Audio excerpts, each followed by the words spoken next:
ایک عمومی اعتراض پیدا ہوا. اس اعتراض سے پہلے ایک شخص جس نے قیام کیا باقاعدہ، جس نے اپنی زندگی اس کے اوپر لگا دی نجاور کی، جس کا ذکر ضروری ہے، اس کے بغیر یہ موضوع تکمیل نہیں ہوتا، وہ ہیں حضرت ابو ذر غفاری رضوان اللہ تعالی علیہ. بہت عظیم المرتبت صحابی، بہت عظیم الشان صحابی. رسول اللہ صلی اللہ علیہ وآلہ وسلم کے فرامین کے مطابق کہ ابو ذر سے بڑا سچا انسان سایہ آسمان کے نیچے کوئی بھی نہیں ہے، اور روئے زمین پر ابو ذر سے سچا انسان کوئی بھی خدا نے پیدا نہیں کیا. یہ رسول اللہ کا دیا ہوا تمغہ ہے ابو ذر کو. اور ابو ذر کو رسول اللہ نے ایک خصوصی تربیت کی. ایک منفرد آدمی تھا، ان کا ایمان لانا بھی دوسروں سے ہٹ کے تھا، اور ان کا اسلام لا کر پھر آگے امت کے اندر کردار وہ بھی دوسروں سے مختلف تھا. پھر جو وفات ہوئی وہ بھی دوسروں سے منفرد تھی، مبارزہ زندگی بھی بالکل دوسروں سے منفرد. اور رسول اللہ نے ہی یہ فرمایا تھا کہ یہ ہمیشہ دوسروں سے الگ تھلگ رہے گا، اور ایسا ہی رہا. ایک بہت مفصل وصیت نامہ ہے رسول اللہ کا فقط ابو ذر کے نام. اس کے لیے حضرت ابو ذر فرماتے ہیں کہ میں ہمیشہ اس جستجو میں رہتا تھا کہ رسول اللہ کبھی اکیلے مجھے مل جائیں اور کوئی بھی نہ ہو، صرف میں ہوں اور حضور ہوں، اور میں اس وقت کچھ باتیں کرنا چاہتا ہوں، پوچھنا چاہتا ہوں، رہنمائی لینا چاہتا ہوں. ہمیشہ اس فرصت کی طاق میں رہتے تھے. ایک دن فرماتے ہیں کہ میں نے یہ موقع دیکھ لیا. میں آیا مسجد میں، مسجد النبی میں، اندر داخل ہوا تو دیکھا کہ حضور تشریف فرما ہے اور امیر المومنین علی علیہ السلام ہیں. دونوں بھائی خلوت میں بیٹھے ہوئے ہیں اور پوری مسجد خالی ہے اور کوئی بھی نہیں ہے. تو ابو ذر نے فرمایا، میں سمجھا کہ وہی موقع جس کی تلاش میں تھا وہ مجھے مل گیا ہے. یعنی یہ خلوت ہے.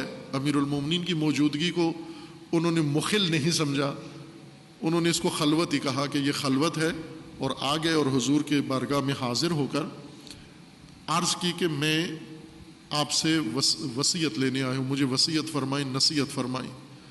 اور حضور نے وصیت، وصایا ہے رسول اللہ کے مفصل ایک کتاب کی حیثیت رکھتی ہیں وہ وصایا، اور وہ بہت عالی شان ہیں.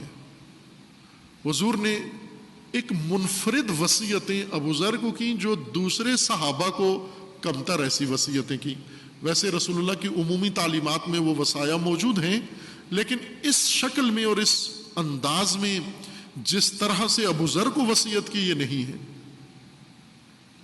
ابو ذر غفاری سے آپ آشنا ہوں، چونکہ یہ نظر انداز شدہ صحابی ہیں.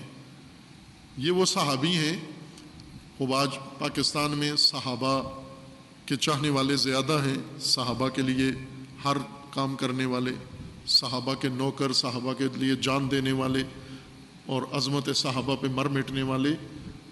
لیکن یہ سب صحابہ کو نہیں یہ پروٹوکول دیتے. کچھ بنو امیہ کے ناپسندیدہ صحابی ہیں، رسول اللہ کے صحابہ ہیں لیکن بنو امیہ ان کو پسند نہیں کرتے. اور ان میں سب سے زیادہ جو ناپسندیدہ صحابی ہیں ان میں دو کے اگر میں نام لوں سر فہرست تو ان میں ایک ابو ذر ہیں اور ایک عمار یاسر ہیں. یہ بنو امیہ کے ناپسندیدہ صحابی ہیں.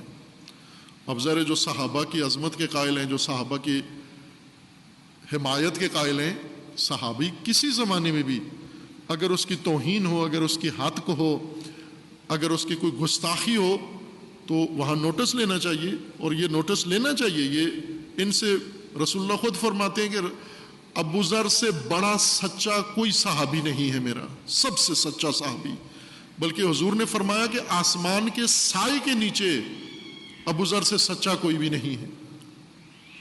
اب جب حضور نے ایک سرٹیفکیٹ دے دیا، ایک عنوان بتا دیا ہے، تو پھر عظمت میں، تعظیم میں اور حرمت کی پاسداری میں تو سب سے پہلے حضرت ابو ذر کا دفاع کرنا چاہیے. بطور صحابی رسول اللہ، حضرت ابو ذر غفاری، غفاری نہیں ہے غفاری ہے، غفاری غین کے نیچے زیر ہے، قبیلہ غفار، قبیلہ کنانہ کا ایک شاخ ہے قبیلہ غفار، اور یہ اس کے فرد ہیں، ابو ذر غفاری ہیں، غفاری وہ اور معنی بنتا ہے، غفار غفران سے ہے، یہ غفار ہے۔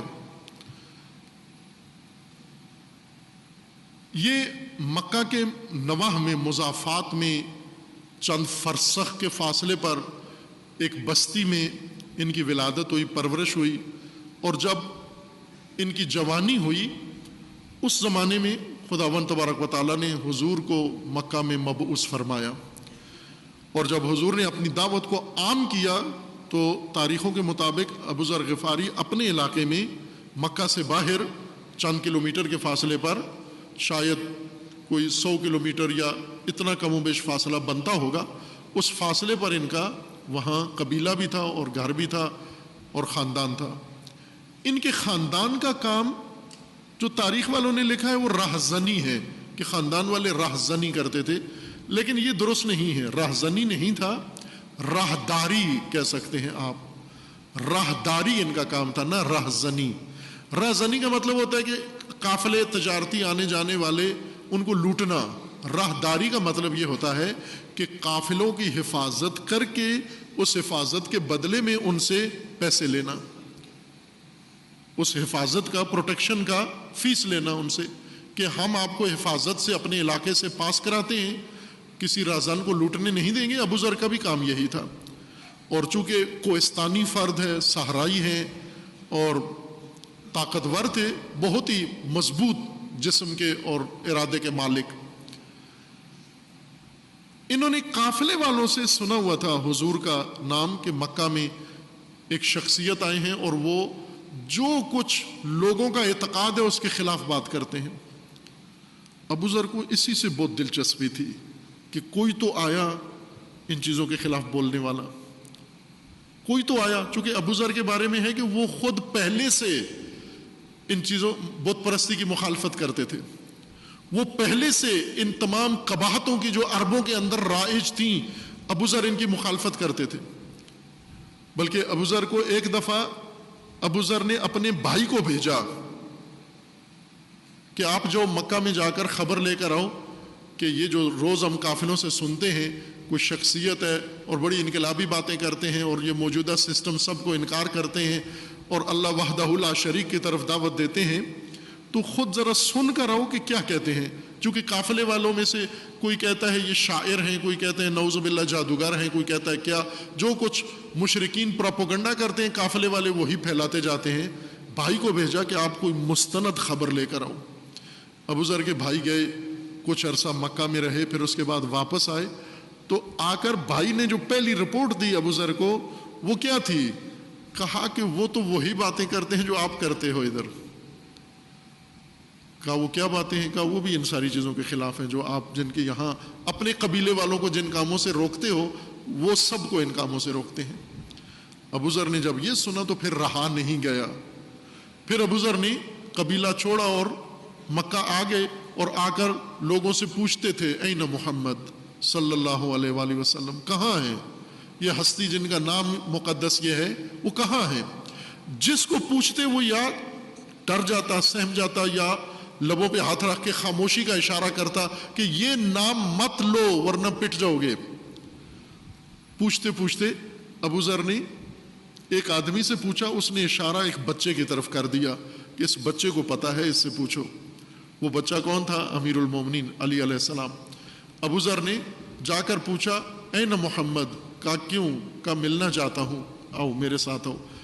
لے کر گئے، جا کر ملایا، بہت مختصر وقت کے اندر حضور نے ابو ذر کو تعلیم دے دی، بہت مختصر وقت میں، اور ساتھ یہ وصیت بھی کی کہ اپنا خیال رکھنا اور ابھی واپس اپنے علاقے میں چلے جاؤ، یہاں مکہ میں نہیں رکنا اور اپنے ایمان کا اظہار نہیں کرنا۔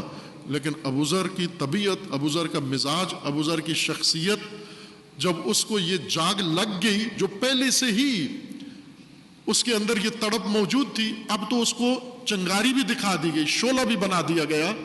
جب وہ شعلہ بھڑک اٹھا تو سیدھے آئے، آ کر کعبہ کی دیوار کے ساتھ کھڑے ہو کر گواہی دی اشہد اللہ الہ الا اللہ و اشہد ان محمد رسول اللہ۔ پھر اس کے بعد ابو ذر پہ حملے چاروں طرف سے اور زخمی ہوئے۔ باہر کے حضور نے پھر واپس بھیجا کہ اپنے قبیلے میں جا کر تبلیغ کرو اور وہاں رہو جب تک دوسرا حکم نہیں آتا۔ یہ آغاز ہے ابو ذر کا۔ پھر اس کے بعد ہجرت ہوئی۔ بائیں کے ابو ذر مجبور نہیں تھے ہجرت پر، چونکہ مکہ میں نہیں تھے، مکہ سے دور آبادی تھی اور وہاں پر ان مشرکین کا کوئی عمل دخل نہیں تھا، بلکہ ابو ذر کا قبیلہ طاقتور تھا اور اس علاقے میں خود مشرکین مکہ کو اجازت لے کے ان سے گزرنا ہوتا تھا، اگر وہ راستہ روک لیں تو یہ بھی نہیں گزر سکتے تھے۔ اس کے باوجود ابو ذر نے ہجرت کی صرف محبت رسول اللہ میں۔ کہا یہ کیسے ہو سکتا ہے کہ حضور مدینہ میں بیٹھے ہوں، میں ادھر اپنے علاقے میں بیٹھا ہوں، ہجرت کر کے خاندان وہیں چھوڑ کر چلے گئے حضور کے ساتھ، اور وہ پھر سختیاں، وہ ساری دشواریاں، حضور کے ساتھ جنگوں میں شریک رہے، ہر چیز میں شریک رہے، اور حضور ابو ذر کا مزاج بنتا گیا، ایسا مزاج جو تمام صحابہ سے منفرد مزاج۔ ابو ذر کے مزاج کا کوئی دوسرا صحابی موجود نہیں ہے۔ یہ ضروری ہے صحابہ کی زندگیاں پڑھنا، صحابہ کا طرز عمل پڑھنا، صحابہ کی سیرت پڑھنا۔ ہر صحابی کا ایک اپنا مزاج تھا۔ سلمان فارسی کا ایک اپنا مزاج تھا، عمار یاسر کا ایک اپنا مزاج تھا، ابو ذر کا ایک اپنا مزاج تھا۔ ابو ذر ایک بے چین روح، ایک تڑپ، ایک شعلہ، ایک جذبہ محض، سمجھوتے والا بندہ نہیں ہے کسی کام پر بھی،